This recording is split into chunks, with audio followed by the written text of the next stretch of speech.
Hi hello नमस्कार, कसे आहात सर्व? मजेत ना? मजेतच असायला हवं. तर मी प्राजक्ता स्वागत करते तुम्हा सर्वांचे अजून एका नवीन व्हिडिओमध्ये.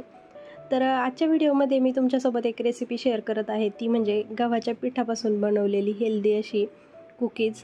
तर चला आपण रेसिपीला सुरुवात करूया. तर इथे एका मोठ्या बाउलमध्ये मी 1 वाटी तूप घेतलेलं आहे, गावरान तूप. त्याच वाटीने मी 1 वाटी साखर घेतली होती, मिक्सरमध्ये बारीक करून घेतली आहे, म्हणजेच पावडर शुगर आहे ही. आणि छान अशी ती विस्करच्या साहाय्याने फेटून घेतली आहे, म्हणजे मिक्स केली आहे ती पिठी साखर. आणि त्यानंतर मग आपल्याला त्यामध्ये ॲड करायचं आहे ते म्हणजे ज्या वाटीने तूप घेतलं होतं त्याच वाटीने 1.5 वाटी गव्हाचं पीठ आणि अर्धी वाटी बेसन पीठ असं मी मिक्स केलं आहे. आणि बेकिंग सोडा आणि बेकिंग पावडर चिमूटभर अशी मिक्स करून विस्करने चांगलं ते मिक्स केले. त्यानंतर 1 चमचा व्हॅनिला इसेन्स टाकायचा आहे आणि थोडंसं मीठ टाकायचं आहे. हे सुरुवातीलाच टाकायला पाहिजे मीठ, पण मी विसरले त्यामुळे मी आता टाकत आहे.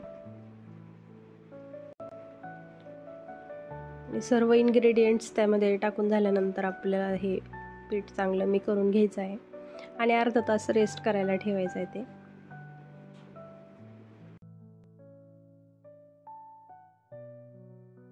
अर्ध्या तासानंतर त्याचे लेमन साईजचे असे गोळे तयार करून घ्यायचे आणि थोडेसे हलक्या हाताने प्रेस करून त्यावर मी व्हिस्करने अशी डिझाईन केलेली आहे. तुमच्या आवडीची तुम्ही डिझाईन करा आणि त्यावर तुम्हाला वाटले तर पांढरे तीळ किंवा मग ड्रायफ्रूट्सचं क्रश त्याच्यामध्ये टाकू शकता, पण मी इथे प्लेन बनवलेले आहेत. तर इथे मी एअर फ्रायर तो 5 मिनिटसाठी प्रीहीट केला होता. त्यानंतर मग इथे सर्व कुकीज मी ठेवत आहे.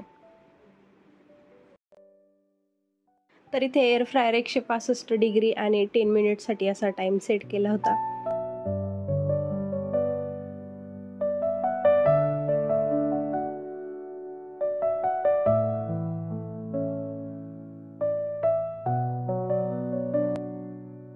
दहा मिनिट झालेले आहेत आणि आता आपण चेक करून पाहू.